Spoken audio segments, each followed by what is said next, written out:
برادر و خواهر عزیز، وقتی الله متعال از تو یک چیزی را بگیرد که از دست رفتنش را تصور نمی کردی، پس زود است که در عوض آن برای تو یک چیز را عطا می کند که صاحب شدن آن را تصور هم نمی کردی. چون که مربی و صاحب اختیار تو الله متعال با تمام شفقت و مهربانی می فرماید: استعیذ بالله فعسى ان تكرهوا شيئا ويجعل الله فيه خيرا كثيرا. صدق الله العظیم.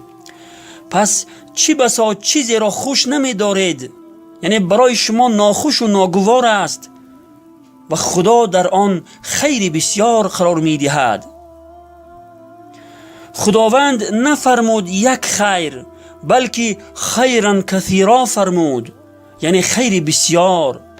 پس وقتی که چیزی را از دست دادی غمگین مشو، با کسی شکایت مکن، بلکه شکر کن و صبر پیشه نما و بدان که خداوند در عوض آن به تو چیزهای را عطا می کند که صاحب شدن آن را حتی تصور هم نمی کردی.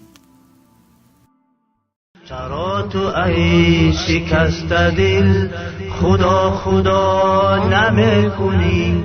خدای چاره ساز را چرا صدا نمی کنی؟ به هر لبی دعای تو فرشته بوسه میزند، برای دردی به امان چرا دعا نمی کنی؟